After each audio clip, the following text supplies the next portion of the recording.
உங்கள் சத்யாவில் இப்பொழுது ஆடி அதிரடி தள்ளுபடி. தொடர்ந்து மூத்த பத்திரிகையாளர் திரு பாக்கி இணைந்திருக்கிறார். வணக்கம் சார். வணக்கம். பாஜகவுடன் திமுக தற்போது ஒரு மென்போக்காகத்தான் இருக்கிறது. ஒருவேளை இது 2029 தேர்தல் கூட்டணிக்கான ஒரு முன் திட்டமாக கூட இது இருக்கலாம் அப்படின்ற பேச்சுக்கள்லாம் இருக்கு. உங்க பார்வை என்ன? ஒரு 25 ஆண்டுகளுக்கு மேலாக ஒரு தேநீர் விருந்து இரண்டு கட்சிகளின் நெருக்கத்தை உருவாக்கின. திமுக பாஜக நெருக்கத்தை உருவாக்கி பாஜக கூட்டணியிலிருந்து அதிமுக வெளியேறும் சூழல் ஏற்பட்டது. 1998 நடந்த ஒரு தேநீர் விருது.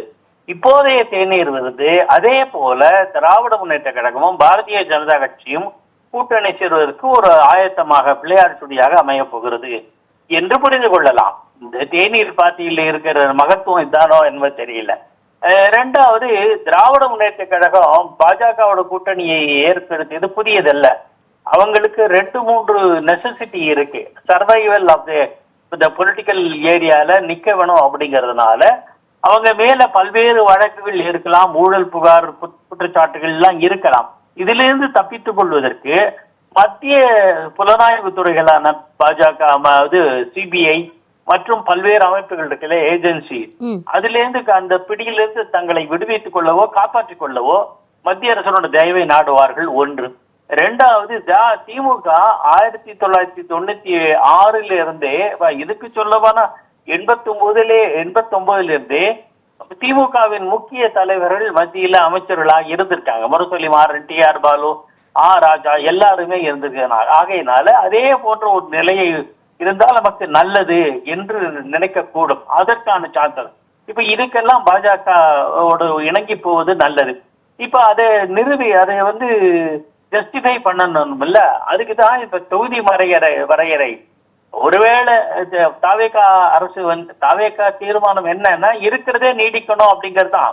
அதை பொறுத்தவரை நாங்க ஆதரிக்கிறோம். ஒருவேளை அவர்கள் நம்ம தொகுதி மறுவரையில ஏதாவது மாற்றம் கொண்டு வந்தால் நமக்கெல்லாம் தமிழ்நாட்டுக்கெல்லாம் பாதிப்பு இல்லை என்ற ஒரு ஜஸ்டிபிகேஷன் கொடுத்தா, இவங்க பாதிப்பு இல்லாத அளவுக்கு மாநில நலன் பாதுகாக்கப்படும் என்று உறுதி கொடுத்ததுனால நாம ஆதரிக்கிறோம் அப்படி என்ற புள்ளிகளை வருவாங்க. எப்பவுமே கலைஞர் கருணாநிதி கூட பாஜகவை ஆதரித்த போது வாஜ்பாய் புகழ்ந்து தன்னுடைய நிலைப்பாட்டை உறுதி செய்தார். அத பாஜக கூட்டணியை உறுதி செய்தார். அதே மாதிரியான ஒரு கன்வின்சிங் நிலை ஏற்படும். அது இப்போது இல்லை, இப்ப ப்ரிப்பரேஷன் மாதிரி நிலையில இருக்காங்க. கரெக்டா 2029 மக்களவை தேர்தல் போது அது பூர்த்தியாகும் என்று நினைக்கிறேன்.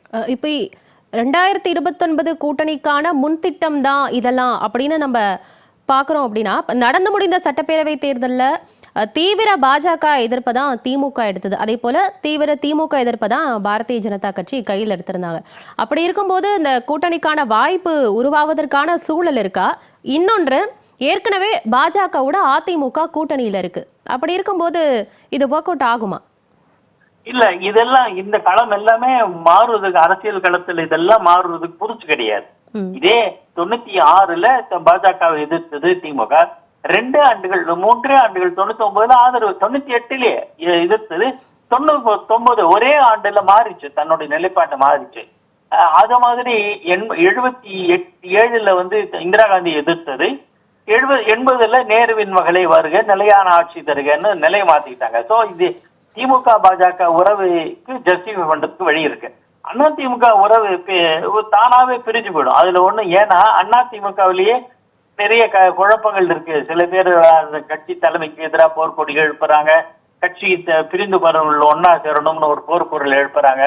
பல பேர் விலகி மெல்ல மெல்ல தாவேகா பக்கம் சாயறாங்க. இதெல்லாம் ஒரு பிரச்சனையா இருக்கனால அவங்களால கான்சென்ட்ரேட் பண்ண முடியாது. அவங்க தங்கள் கட்சியை நிலைநிறுத்திக் கொள்வதற்கு அதுலதான் கவனம் செலுத்துவாங்களே தவிர கூட்டணி தொடர்றதுல அவங்க பெருசா அக்கறை எடுத்து எனக்கு தோணல.